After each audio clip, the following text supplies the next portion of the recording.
Hey, what's going on, everybody? It's Dr. Holly Mays with amazing results. And listen, I just want to talk about, man, why some managers are better than others, okay? Why some managers are better than others. Listen, let's just be honest, okay? Everyone is experienced, okay? You've worked under a manager who made you feel unstoppable, made you feel like you're on top of the world, that you can't do no wrong. Hey, man, you feel like you've learned more from this manager than any other boss you've ever had. And then you've had some of those where you've worked under and listen, you don't even want to show up. You don't want to have a conversation with them. You don't want to talk to them. Matter of fact, you don't respect them. What's the difference? Same job, same company, different leader, okay? That's the difference, okay? While some managers are effective, they're respected and followed, there's others who struggle to gain buy-in, consistency, and results. I mean, it's not the position. Let me say that right now. It's not the position. It's not the title. It's not even experience alone. Here's the difference. The difference is how they lead people. Let's talk about it for a second. So the first thing I want to talk about is better managers lead people, not just processes. Let me say it again. Better managers lead people, not just processes. See, average managers focus on tasks. Great managers focus on people. Average managers focus on tasks. Great managers focus on people. Some managers are so obsessed, man, and I've had my fair share of this. But some managers are so obsessed with, did you clock in? Did you hit your numbers? Did you follow the system? Are you checking in on this person? But better managers ask deeper questions like, how's your day going? How are you doing mentally? How's everything at the house? What's holding you back from performing? How can I help you win today? And literally want you to succeed. Not just, hey, let me find something that's going to cripple you or find something that I can get on you about because I'm too lazy to want to build you as a person. Because here's the truth. If you win the person, you win the performance. If I win you over, then guess what? You will perform based on our relationship. A team is not just a group of employees. It's a group of human beings with real life struggles, real life issues. Like they have pressures, they have goals, they have fears, they got potential, they got stuff going on. They got, phone calls they got emails they get, text messages. And we cannot ignore that plays a part in their day. The best managers understand that people don't give their best efforts to systems. They give their best efforts to leaders who care. The next topic is better managers communicate with clarity and purpose. Watch this. Poor managers talk at people. I said it. Poor managers talk at people. You don't care nothing about me. You don't care nothing about how I feel, what I think, what I'm going through. They talk at people. Great managers talk to people. What's the difference? Some managers create confusion, vague expectations, last minute changes, inconsistent direction, and they don't even, and listen, they have no clue that's what they're doing because they're in a position that makes them feel like I should be able to do this and you should respect me because of the position, even though I have not earned your respect.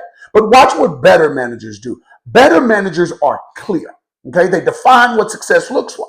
They explain the why behind the work. Hey, don't just go do this, that, and the other. Hey, here's why I need you to do this. And what with the result of you doing this means for the company and our overall production. They reinforce expectations consistently, continuously, not once a week, not once a month, not once a quarter, not once a year, consistently every day. Clarity builds confidence, okay?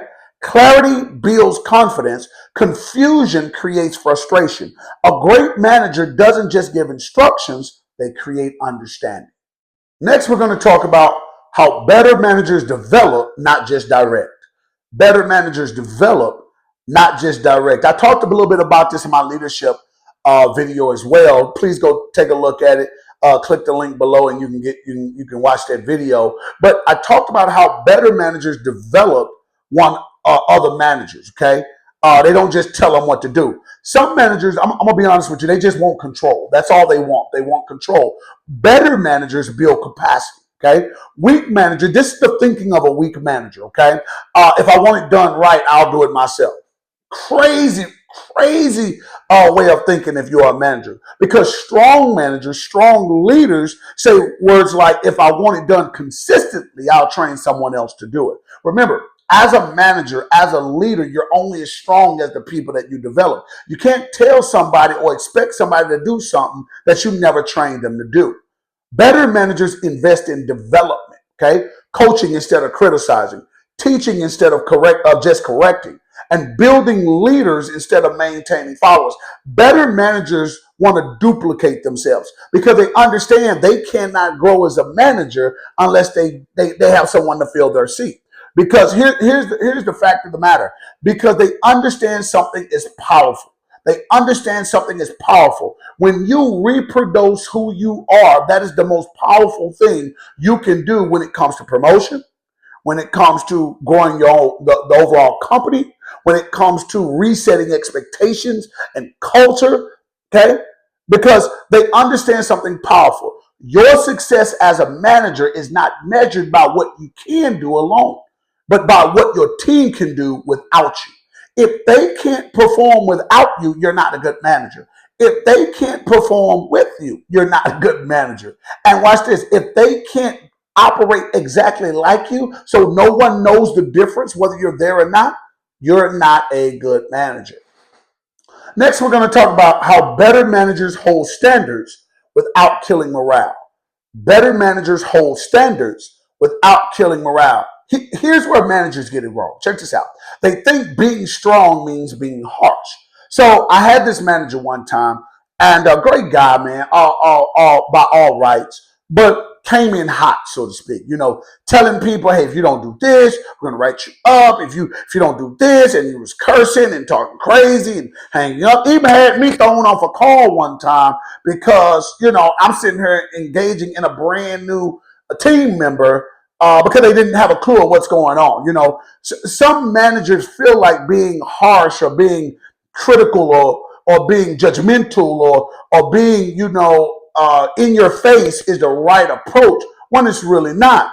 The best managers balance accountability with encouragement. Accountability with encouragement.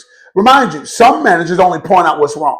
Some managers only lead through pressure and fear, which is the absolute wrong way to lead. You should never manage someone with their job on the line, or never make someone feel like, hey, if you don't do this, we're going to replace you. If you're a manager and you give someone that type of feeling, you could easily say, oh, well, that's on them.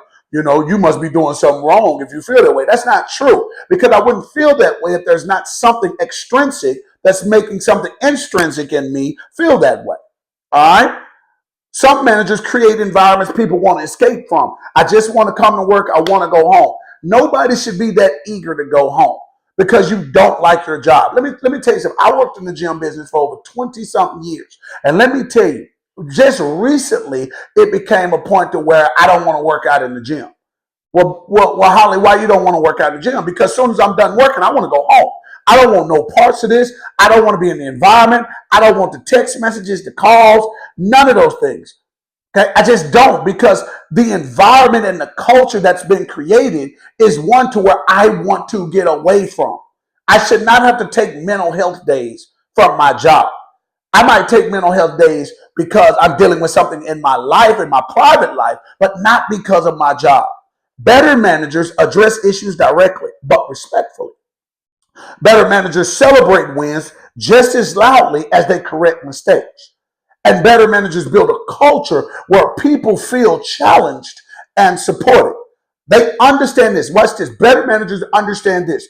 People don't resist accountability. They resist disrespect. And most managers, let me tell you, if you're in a position and you can't identify what respect and disrespect is, you're in the wrong position. My next point is better managers lead by example. Oh man, this is actually a good one. Better managers lead by example. You cannot demand what you don't demonstrate. Man, listen, at my old job, so many people demanded you do this, you do this, you do this, you need to do this. But my boss couldn't outsell me. My boss couldn't produce more PT than me. My boss couldn't manage a team better than me. So you're asking me to do something that I've never seen you do. You're asking me to tell people to do something that I cannot back that you have done it. So it actually brings a little bit more validity to what you're asking me to do. Some managers expect punctuality, but they show up late. Some managers expect good energy, but they lack enthusiasm. They don't smile. They don't speak. You know how many times I've walked into a gym or a place of employment, and then a supervisor comes in and they don't speak to nobody. They don't say hello, how you doing? They don't ask how the family's doing. They don't do anything. They're not personable at all. Some managers expect discipline, but they cut corners. Okay, you dress horrible. Your hygiene is horrible. You just look like a hot mess, but you want me to respect you, and you get upset at me because I want to hold you to the same standard that you're trying to hold me to. That's a credibility problem. Okay. Better managers model the standard. Okay. Better managers model the standard. They work with integrity. They show consistency. They bring the energy they expect. They dress the part. They speak with respect because leadership is caught before it's taught. Leadership is caught before it's taught. I saw it in you before you tried to teach it to me. Your team will not rise to your expectations. They will follow your example. So why are so many managers better than other managers? It's simple, but it's not easy, okay? Here's the key. Better managers lead people, not just processes. Better managers communicate with clarity. Better managers develop others intentionally. Better managers balance accountability with encouragement. And better managers lead by example. At the end of the day, management is not about control, it's about influence. And the managers who understand that are the ones people don't just work for, they want to follow. Here's a closing thought. If you want to become a better manager, don't ask, how can I get more out of my team? Ask, how can I pour more into my team? Because when you build people, here's the thing, people will build the business. All right?